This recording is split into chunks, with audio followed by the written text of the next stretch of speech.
Hello, welcome to another episode of The High Ground, powered by Premier Companies. Jeff, how are you today? I'm good. I was hoping to kick this one off, Sal, but go ahead. You go ahead and just run with It's it. a private joke. Thomas is over there laughing because Jeff's like, "Oh, you just go ahead and kick this one off." We got a guest with us today, another special guest, Tracey Wiedmeyer with Gripp Ag, CEO of Gripp Ag. And Tracy, before you introduce, we'd like to hear your history and lots of questions about the company and what it is. But something very important is the question of the day. And I think most of our listeners tune in just for this, and hopefully they hear the rest of it. Just because of the great answers that Sal and I give. That's right. Yeah, absolutely. Well, this one's easy, or maybe it's kind of hard. I don't know, but it's what's the scariest book or movie? So I got two for you. The first one, the very first Exorcist movie. Back from the 70s. I think I had watched that, way too early in my childhood career. I can't watch it today. Yeah. It was very scary, kind of tormented me for a long time. And I would say more recently, Social Dilemma, I think it came out in like 2020, but it was really around social media addiction and kind of the dopamine hits and likes and all that, just sort of, opened the eyes in terms of what some of these companies are doing and what their intent is. I never really realize it until you hear about it or watch it. And the Big Brother scary type thing. Yeah. And just using marketing and videos to, sort of get you to do what you want them to do for marketing purposes. And I got a couple of older kids and daughters, and it's like, man, they're getting all sucked into that sort of stuff. And who knows what the intent is. Sal does that to our salespeople. They don't know it. That's what he does to them. Yeah. The drip, drip, drip, drip. The Sal dilemma. Yeah, it is. Jeff, what is one of yours? I detest. I can't even talk. I Detest. detest horror movies. I can't do them anymore. I just even from a young age, I just did not like them. I did see The Exorcist, Nightmare on Elm Street, that kind of stuff. But if a bunch of guys got together and say, "Hey, let's go watch a horror movie or something," I'm like, yeah, I'm out. I just do not like them. Interesting thing about The Exorcist, I actually heard a Catholic priest exorcist talk about that, and because that was based on a true story, and how the girl, and I'm gonna get this wrong, but it's I think it's Father Rip. I can't say his name either, but I think he talks about that and how she went back into that to and they actually helped a lot of people because of that, demonic possession. Now I'm getting scared just talking. Yeah. Get goosebumps. That's but it's cool to listen to those exorcists, talk about their experience and stuff. It'll get you. Yeah. No, I don't want to listen to that.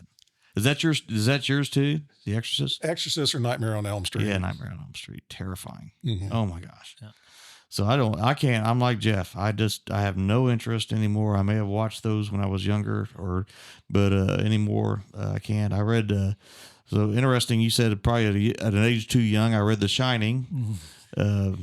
I was in 6th grade, unbeknownst to my parents probably, but read The Shining, and that one part where the old lady is in the bathtub behind the shower curtain. Yeah. Well, I had farmhouse. We upstairs, old farmhouse, had a bathtub with a shower curtain. I wouldn't go in there at night it was a long time. So do you have a clear glass door on your shower? Yes, we do. Okay. But no, I don't. And then most recently, Kim and Kate got me hooked on. They watched this movie called Stranger Things on Netflix, and that is scary to me. I didn't like that. So one of the more popular ones recently. Yeah. Is that you heard of it too? Yep. Yeah. I can't do it. I thought you were a brave Marine.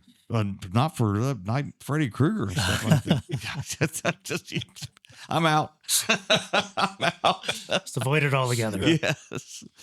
Well, Tracy, tell us a little bit about yourself personally and kind of your career path, and then we'll get into Gripp Ag. But just how did you get to where you're at today? Yeah, so I grew up on a farm in Wisconsin, pretty rural upbringing. We had chickens that we would butcher by, 120, 150 a year for the local community. Soup to nuts, we'd raise them from chicks. We also did some heifers. dabbled in sheep for a bit, and then my grandpa's farm was adjacent, and he had about 300 or 400 head of dairy cattle. So, picking rocks as a kid, hay, in the hay mow, all the things you would expect. And then I went to college in a small liberal arts school in Wisconsin, graduated with a software engineering degree, and immediately left, as every farm kid wants to try to do, leave the farm. I went down to Chicago, was doing software engineering, and then got the kind of the startup bug. The first one I worked for, we were doing credit reporting. So when you buy a house or a car, you have your credit profile. And we were working with large banks and Fannie Mae and Freddie Mac. That company was actually started in the Valley, but they brought the technology to Chicago, was kind of in the red. And we turned it around. We were throwing off about $2 million of profit, went back to the owner and said, hey, give us that 2 million, we'll get you 50. We were trying to build and, traditional kind of venture-backed startup, and he turned it into a lifestyle company at that point. I wasn't interested in that. I wanted, kind of grow and build and continue on that journey. And so I left there and started my own company. We were doing 3D market research for large brands. So we had, companies like Walmart and Home Depot and Kellogg's, General Mills, but basically had 3D technology to have them visualize the shelf to get you to buy more Pringles or Bud Light or whatever it was. It was sort of a video game in a retail store. People would take an online survey, and we'd make them do shopping missions and understand what was going to get them to buy more, or notice things on the shelf, or you could do pricing, promotion, that sort of thing. So that company, we raised a ton of capital, $50-60 million. I was there for 12 years as one of the founders and the chief technology officer. And I ended up leaving that company and did a stint in private equity, which was a bit different than startups.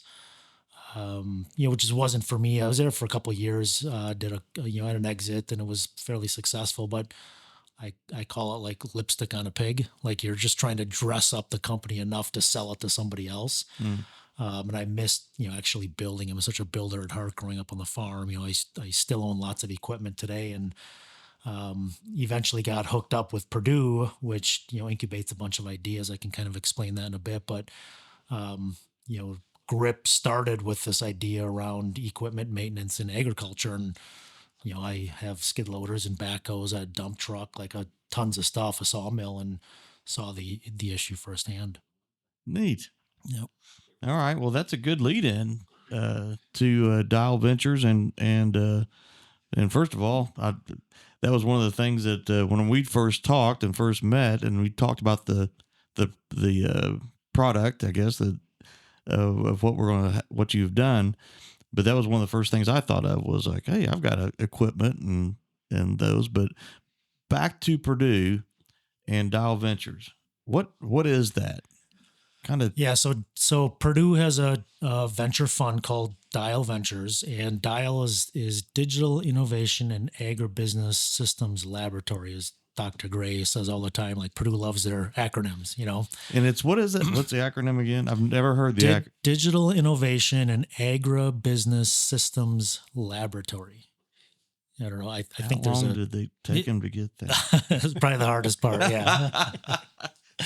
Yeah. So it's a traditional venture fund. So they've got investors, of which Premier is one of the investors. First investor. Yeah. Yep. Marquee. And then they've partnered with a venture studio called High Alpha Innovation out of Indianapolis. And so the difference with a venture studio is they sort of incubate advantaged companies, they call it. So Purdue's process is basically bringing in venture fellows, Dial fellows, and those are seasoned entrepreneurs to really engage with the community. Purdue's network, people in agribusiness, agriculture across the country. And a couple of times a year, they'll bring in these entrepreneurs and they'll go tour facilities, walk farms, like learn about the challenges across, agri-food that are underserved or need help, and then those ideas get researched over, really a 2 to 3 month process. And then the winning idea or ideas will get sort of pitched back to the investors. So, Premier and the other investors will sort of get a vote to say, yeah, this is a serious challenge. worthy of us giving a little bit of seed capital and getting a team together and starting a company. And so Grip was one of the first couple of companies out of that process 2 years ago. And the mandate was basically equipment in agriculture. The maintenance side of it is underserved. So it's very broad topic. But, the Dial has, done things like H2A, automation and efficiency, to marketing platform for farmers to connect with brands, to land management. It really doesn't matter. It's just, they focus on software, but, not hardware, equipment, or robotics, but their mandate is wide enough to tackle anything across ag. What, I guess a little bit, how did you find Dial, or how did Dial find you? And at how far along did you have your business or business idea before you went there? Yeah, so I wasn't part of the Dial process. I think I'm one of the unique companies Okay. that have come out of this incubation process. So typically when they bring in the fellows, the fellow that, incubated and kind of led this idea ends up becoming the founder and CEO to build a team around. For whatever reason, the fellow for Grip, it wasn't a fit, or decided not to take it or do other things. And so right around that time, I was, helping roll up a private equity company in the ESG space. And I said, hey, I'm either going to start a company or go find an early stage one to work for. And I got hooked up with High Elf Innovation and Elliot Parker. And he said, hey, you ought to go check out what Purdue's doing with Dial. They just kicked out of an equipment, kind of broader equipment need there. And Okay. I was like, hey, I grew up on a farm. I'd love to do some industrial. So I connected with Alan Gray and learned of all the research, and was like, man, I opened the back of my skid loader and I have Sharpies written on the filters and Yes. all Yeah. the same type of, everyone has I've got a that. wooden post in my barn that I write. Yeah, there you go. Right. Yeah, exactly. So I immediately sort of, could resonate with the problem, and one thing led to the next, and, talked to the whole Dial team. And Okay, that's went from there. Yeah. Well, that's a great lead in. So what is this? So we've got everybody that we've been going on for 10 or 15 minutes here. So now tell us what you're passionate about. What problem did you solve? Yeah. So in the original Dial mandate, it was agriculture equipment. And so when I took the reins of Grip, I, went and found my co-founder. I brought in a gentleman that I had worked with before, so we get along real well. And we immediately went on a kind of a listening tour with all the folks across the Purdue network that had given input into this.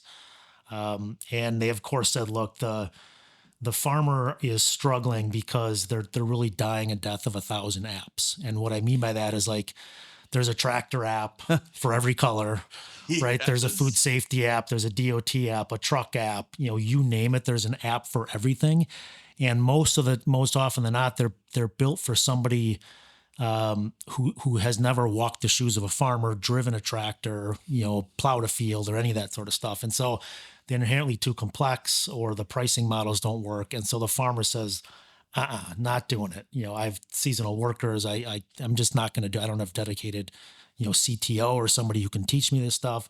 And so they've stayed on paper or Sure. spreadsheets, or we see a lot of WhatsApp or group text to communicate with your team on what was done or what I have to do or what I got to remember to do. And so, when we heard that, it was, gosh, we have much more of an opportunity on just farm equipment, but really, like, the farmer's struggling to track anything he owns. And so instead of saying we do equipment tracking, it's really operational record keeping on anything that's important or is key to the success of the farming operation. And so we developed a technology with a mobile app. It's got QR codes, big stickers, little stickers, PVC cards, magnets. That QR code becomes the bridge from a physical thing into a digital profile that you build up over time. And so that, imagine having like a LinkedIn or a Facebook profile for your tractors or your grain bin or your motors or your trucks, or, we have folks doing cherry disease tracking in their orchard. And so that becomes very easy for farmers to build up over time. We noticed they didn't have any history. We said, hey, do you have history for what you've done? And they're like, no, it's in my head, or Johnny knows it. Hopefully Johnny I'll doesn't get remember hit by when a to bus. change the oil. It's on the Yeah. fence, but it's on the post. Right, exactly. Or written, on the back side of the filter that you can't quite Yep. see, those types of things. So, and then along with the tracking capabilities of the equipment, we noticed farmers communicating with their teams in ways that corporate America has solved for decades. So you go work on a farm, you bring your own email with you, your Gmail or your iCloud. Like you're not going to go work at Premier and bring in your Gmail address for all that. Like that information stays with the corporate entity in corporate America. And so, to communicate with their team, they're using text, WhatsApp. Like if that person leaves, that information escapes the farm into their own personal, accounts, and you can never get that back. Yeah. And so the farmer's not able to benefit from, learning or getting better, or looking at the trends or any of that sort of stuff. So, the way Gripp's design is be very flexible to track anything and then build it over time. So we don't have like a 6-month setup period of like, one of the things that farmers get anxiety over is like, hey, give me a list of everything you own. Oh, And they're like, well, I hate don't that. know. Right. I hate that. Napa or whoever's got a filter cell, and they're like, "Don't worry about cell. Just give us a list of everything." And I'm like, ugh. Right. And I mean, farms have consolidated over the last couple of decades. So they have, locations that are 20, 30, 40 miles apart. They don't know where the stuff is half the time, and so we've said, instead of doing that, let's just build it over time. It's very media heavy. Pictures and videos tell 1,000 words. They're the evidence that you can't really fake, versus like a checklist. Hey, I did the oil change, but if you take pictures of the filter parts, the invoice, the leak, whatever it is, like evidence like Yeah. that doesn't lie. Plus, we don't have to train people. Everybody knows how to take a picture because they're using social media already. They know how to chat because they're using WhatsApp or text already. So, none of our farmers really have to go through lengthy training. They just, use the skills they already have. So if I go into a local parts store and I need to get filters, and you got, well, I can't remember what the filter number is. Yeah. Can I pull this app up? Yep. And literally it's like, oh, I want filter Yeah. B549. Yeah. You'll have filter lists. We'll put, the manuals that you get that you can never find at the Yeah. right time. All that stuff, you scan the QR code and it's immediately available for you to take a look at. We also have like training videos or little videos on calibration. We have a farmer down in Texas that does hay. And for whatever reason, he's like the only guy that retwines the baler, not because it's difficult, but because he just hasn't shared anything and it's like up in his head. And so he wants to create little videos, almost like TikTok videos, about how to retwine it, that when you scan the QR code for new people that come in, he says H2A workers or seasonal staff, like, hey, watch this. Here's a video of the 5 grease zerk points to grease, like that type of stuff that, is stuck in somebody's mind that you can't distribute to the farming operation. That's interesting. Now, you said something interesting because we keep talking about equipment, but you also said tracking disease in cherry trees. So this is not just equipment. Right.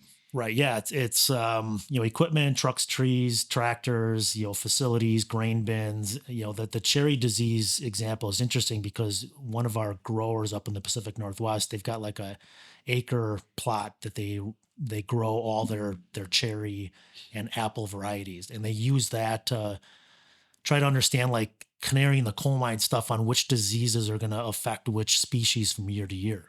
So, throughout the growing season and planting season, they'll walk the orchard, notice blight on a leaf of a particular variety.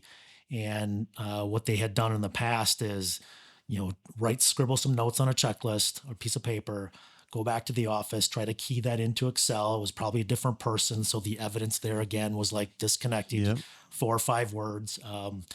And then they wouldn't have pictures. So it would just be like, hey, this grid outline on this orchard is, a Bing cherry tree or whatever it is. Like, then somebody a week later would go lop off the limb, send it to a lab. The lab report would come back. And so just data's everywhere. So with Gripp, though, they'll walk the orchard. As soon as they see something, they tag the tree with a QR code. They fill out a little bit of a form. So we've taken the paper form and put it into Gripp. So it's 4 or 5 different questions. And then they They scan pictures of the blight.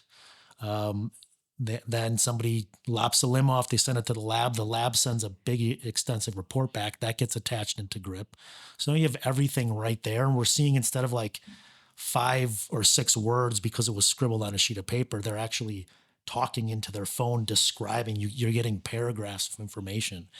And so not only the time savings there, but just like looking historically at the diseases that have come and gone throughout the years from a history standpoint, how to better prepare next growing season. Like, they're ecstatic about having that, the picture evidence, the PDF reports from the lab right at their fingertips. So when they tag a tree, are they literally hanging a QR code from a limb? Is it staked in the ground next to the? How do they tag a tree? Yeah, in this case, it's a PVC card, just zip tied to the tree. And of course, like, only the trees that have the diseases, they don't track everything until it's sort of at the moment of truth Okay. there. So we have that type of scenario going on, and then apple packing facilities. We've got hop machines, H2A housing inspections. That are done, all sorts of things, and of course the equipment. That's a no brainer there as well.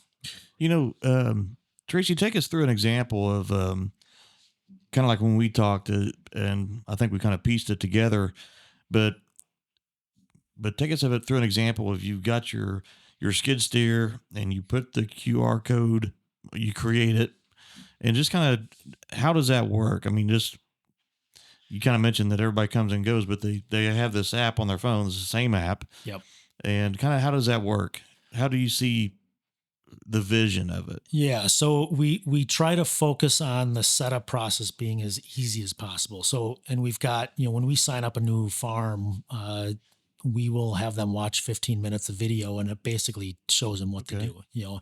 The first couple of farms we set up, we would go meet them, shake their hand, show them how to do it, but it's fairly easy to do. So, we've got stickers that you would put on on a cab or a inside jamb of a door, or any place you can get that. And so the process: put the sticker on, scan the QR code with the app, take a picture of that asset, and give it a name. And that's as simple as you can then take more pictures. A lot of time they're taking pictures of the filter, so you get the number, you get the data plate, you get the pin plate, like enough information there that we can pull some of that information out so you can look it up later for your VIN or PIN number, those types of things. But at that point, that piece of equipment is immediately available to you to start tracking information against. And then you kind of build it, right? Yeah. Then you just start building, and Yeah. whatever you do to that piece of equipment, that's when you start. It's as simple as you don't have to go find the book, if you even have one, Yep. in the binder, and write down the filter numbers and stuff. And that's one of the hardest things, is just keeping track of when you did something at what hours. Yep. And now with talk to text, you can almost talk these things in. Yeah. And serial numbers, I think it's just a pretty fascinating thing, that you just put that QR code sticker on there, and to be able to pull up the owner's manual and insights like that, instead of having to, like you said, Yeah. they're in the filing system, maybe. Right. You right. know? I mean, a lot of times the history for the farmers is a picture of that, binder that's in the shop that hasn't been updated since Yeah. 2018. And that's the history. They just take that picture and attach it. And it's those types of things that, we've tried not to prescribe how to set it up. It's flexible enough for the farmer to do it. Some of these apps that weren't built for ag will say, okay, you got to go get 20 pieces of history and all these before you can start using it. You got to have all this information, and farmers don't have it. They don't have the time to do it. So yeah, we've taken that very flexible approach. You can create issues, you can create notes, and you can edit that later. You can add to it when you get back to home or at your desk, and add more information that you may have or may not have. And then the lightweight forms that we've added is basically like taking a Google survey and recreating that. When you scan the code, we call them routines or shortcuts. So any place you were using paper to track things, we can sort of recreate that pretty easily. So you have a little bit more structured information than you might get in just like a text thread or a couple of pictures. A good example of that is we've got an Apple company that packer and a grower that work with us, and they sell 5-pound bags of apples to like Costco and Walmart. And a couple times a day, they would calibrate that 5-pound bag. Somebody would, write it on a sheet of paper, and they do that 4 or 5 times a day. Flip it over. The next day, you do the same thing. Or they would tell us all the time, like that the food safety guy would say, "Hey, I would walk by that sheet at 3 in the afternoon, and there'd be no records on it. And all of a sudden, by 5 p.m., the whole day was done." Right. So somebody's just sort of Wow. backfilling. Yeah. And then because we're digitizing that now, what they've noticed, because they can go back and look at trends, is their 5-pound bag weights are over by as much as 16%. Oh my gosh. So they do millions and millions of dollars of apples. a lot of shrink. 16%, yeah, is escaping the farm. But no one was going back looking at those sheets of paper to ever put that together, right? So very simple of example of taking something that was structured on paper, putting it into a digital form that gives you that history, and now you're saving millions of dollars, literally. Wow. That's That's- pretty neat. That's very interesting. My guess is farmers are the kings of invention. Do you have some stories where a farmer got made the purchase? I'm going to use Grip, but I just need it for this. Yep. But now it's grown. Yeah, absolutely. I mean, we've had Apple and specialty, especially up in the Pacific Northwest. They have more people, places, and things to track. And so one of the cherry orchards that we work with, they have 16 different orchards. It's kind of in the hilly area of the Dalles up there, and they have Schedule 30 PVC pipe underground doing all the irrigation. Then every once in a while you'll see a vertical come out with a little valve on it. And he's like, "Hey, I know in addition to the maintenance of equipment, I know the state's going to ask me for water usage pretty soon, and I need a way to track that. I've gotten some quotes in to completely like bring in IoT and all these sensor-based solutions." He's like, "But my Schedule 30 is running in the root systems of the trees. Like, so I'd have to disrupt that. Plus, you go into these very like Kettle Hill type situation, and the cellular connection isn't always there." And so he's like, "I know if I would put this in, it's going to cost me $3 to $5 million. Disrupt the root system. I don't know what that's going to cause. And then it's probably only going to work 80% of the time. So I'm going to have to figure out another process for the 20%. So he said, why don't we take a PVC card, zip tie it to the valve. Your guys are already in the orchard every day anyways, turning those valves on and off. And so when they turn it on, they can scan the QR code, say it's on or it's off. And as long as they do that, we can calculate, he knows the gallons, The per flow minute, rate. the flow rate. And right there, you've got a very inexpensive way because he's already sending guys to the orchard daily anyways to track water usage. And he's like, it's cost effective. His contract's a couple grand a year. I mean, it's not a lot. And, he's got all the records now that he can recreate and look at that stuff historically without the disruption of putting this stuff in. Or the expense of the metering system and the. Right. Yeah, it's crazy. So we see, something that may have started out with just an equipment need. We often see once they understand how easy it is and then the different types of things they can track, it spans out from there. Do you think you'll have it? I know you're working with manufacturers right now and trying to.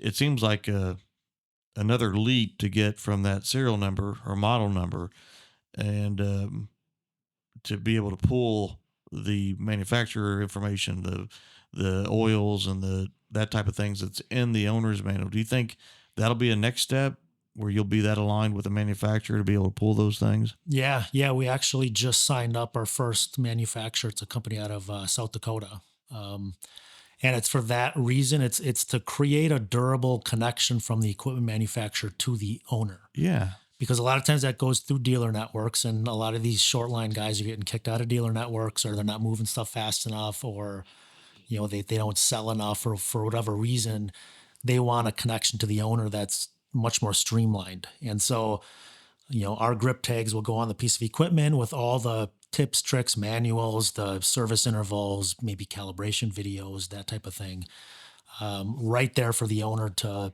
warranty information to scan and have access to.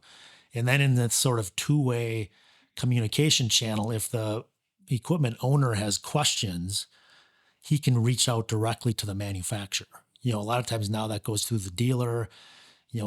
Dealers can't always service all these different types of equipment. It's getting more technical, so they can't answer these questions. And the model has been, go to the manufacturer's website, go to some blind form, Yeah. put your name in, hope somebody emails you or calls you. Here, you scan the code, the owner can upload pictures, take a video, like you've got all the information right there for the manufacturer to respond directly.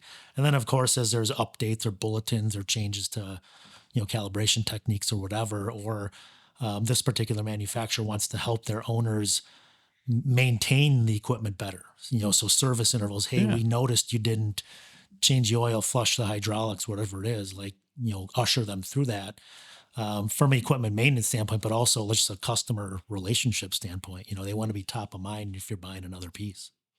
Nice.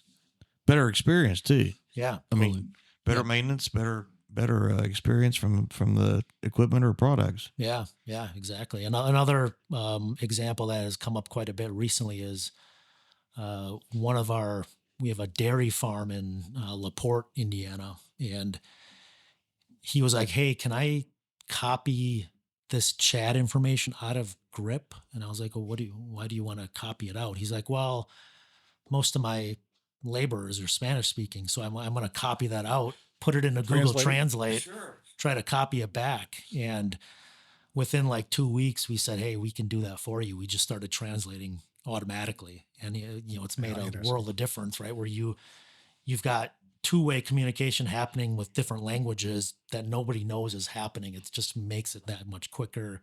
All that information centralized, like it's made a world of difference. Well, you brought up the dairy farm, and I'm sitting here. I raised a few cows, and I'm sitting here thinking, if I had a QR code on the ear tag, I would know the last time I wormed, what the breeding date was, because I've got my little paper book that I write it down on, or the calendar. I try to put it in my iPhone calendar, but and I forget. I guess if you got the vet there, and let's say you're preg checking. You got your phone in your pocket, pull it out, you hit the code, it tells it, hey, yeah, this is the day we bred her. He, just stuff that he would ask you, you would have an instant record. Have you done livestock? Not yet, but I was in Nashville last week at an industry event, and I met one of the companies. It's more of a credit facility to like insure or loan information against livestock. And they're looking for a tracking solution to do exactly that. Like the more you have tracked on like there's a lot of ranchers, I guess, that have no tracking information. You got to go out to the farm, hunt across the ranch or in the woods or whatever to try to find these folks. And so they want to use that to improve rates, loan rates, maybe, get rid of the phantom issue, which a lot of folks have. You say you have 500 head and you maybe only have 300. So can we verify? You got to have it tracked. And then on, the other example is like on the show pony or show horse side, there's a lot of information tracked there, for stud fees and things like that, that really show that your horse, has been taken care of and has the vaccinations and, all those types of things. So, we're pretty close to inking a couple of, larger deals on that side to do exactly that. Yeah. There's a lot of like bolus and things that you put in the cow's stomach to do some of that stuff. But the difference is, it's not easy to collect that information at the point of the, when you need to record it. The vet's in front of the animal, you can take a book and then go transcribe it back when you get to the office. So anybody can scan and control. Well, yeah, because you can put RFID tags in. Right. But I don't want to have to buy an RFID reader. I got my phone. I just scan the QR code. Yeah. And in this case, like the vet could scan it. And we don't require you to have a password or an app. We can geofence it to your location. So anybody can scan without having that nuance. Neat. I'm glad you brought that, because when you were talking earlier, I said, so the farmer has the app. Does he give his employees, hey, here's my login, so you can geofence? That's in it. Probably tell some more people what is geofence. Explain that. So geofence would say, hey, in a certain radius, or think of it like a field boundary for your operation, anybody can access that QR code without a password.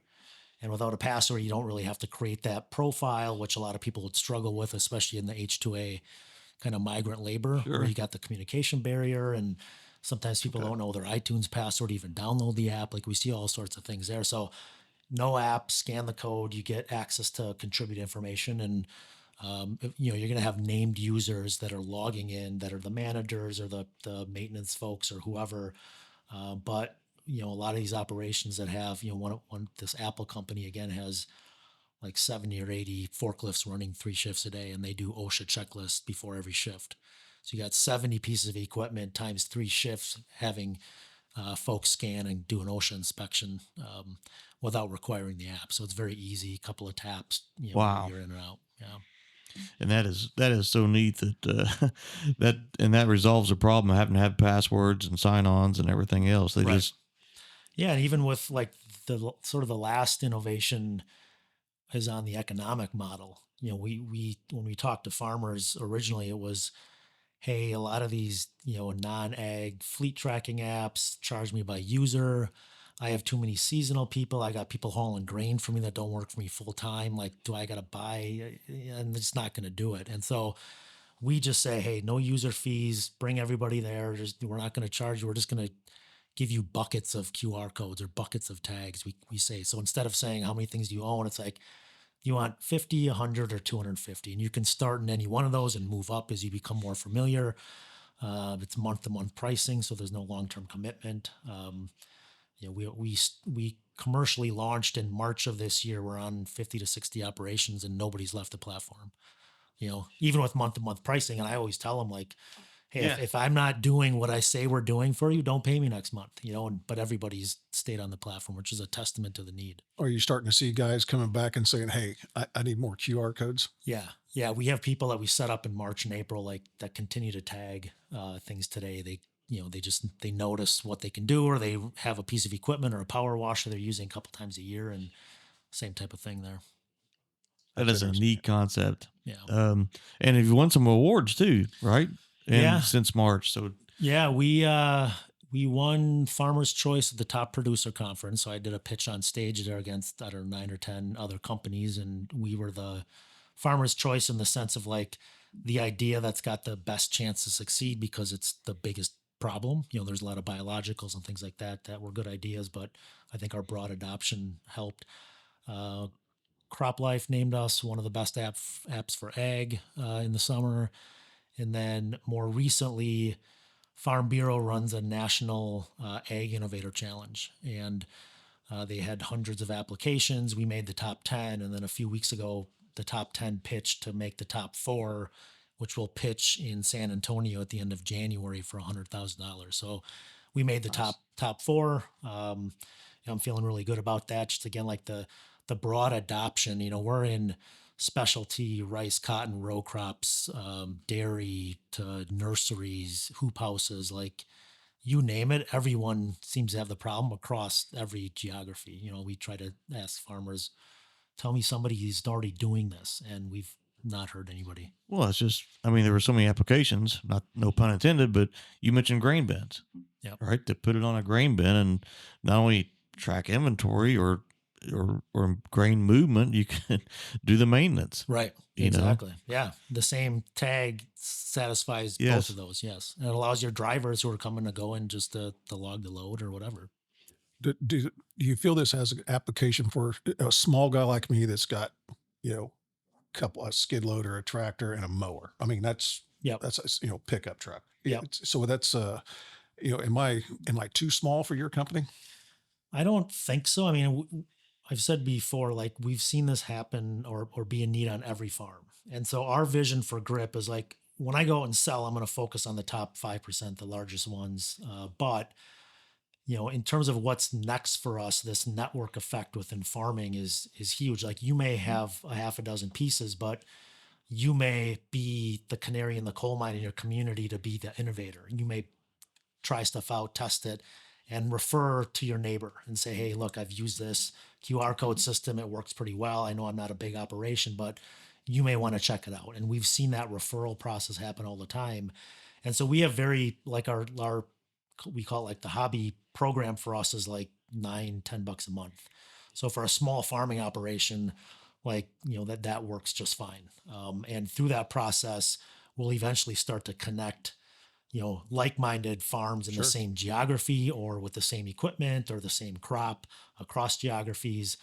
Farmers are already asking us to bring in their trusted partners into Grip. So can I put my agronomy information, my third-party mechanic, my dealer, like, can I bring that stuff so I get a holistic view of everything that's important?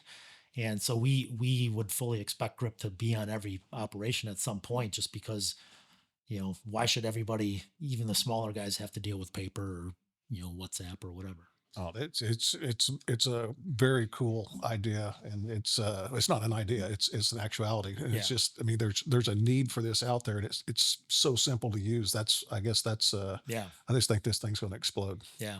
Jeff, you asked the same question I did. I was like, I'm not like a real big operator, and Tracy went through the same situation with me. He's like, well, $10 a month, and you get this many QR codes, and oh my gosh, the value of that. I mean, of course, everybody's got the tractor on the bush hog that they don't use very often, right?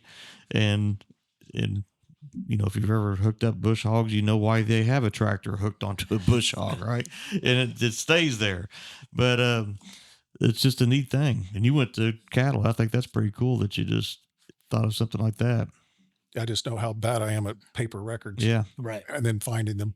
Yeah. Totally. Totally. All right. Well, I think that's all I've got. Jeff, you got anything else? No, this was interesting. Yeah. Appreciate enjoyed having being you here today. Yeah. Oh, wait a second. We forgot. How do they get this stuff, Tracy? So you can, our website is grip.ag. So GRIPP.ag. We have, videos and content there. We can, pricing is listed. You can sign up, put your credit card in. We've got discount codes if you're interested. Reach out to me on LinkedIn or I'm on the website as well. Grip.ag. Yep. That's easy enough. We can put that up there, can't we, Thomas? Awesome. All right, Tracy, thank you very much for showing up. And I'm like Jeff, I think this is going to take off. Yeah. Thanks for having me. All right. Thanks for coming. That's another episode of The High Ground, powered by Premier Companies. Thank you very much.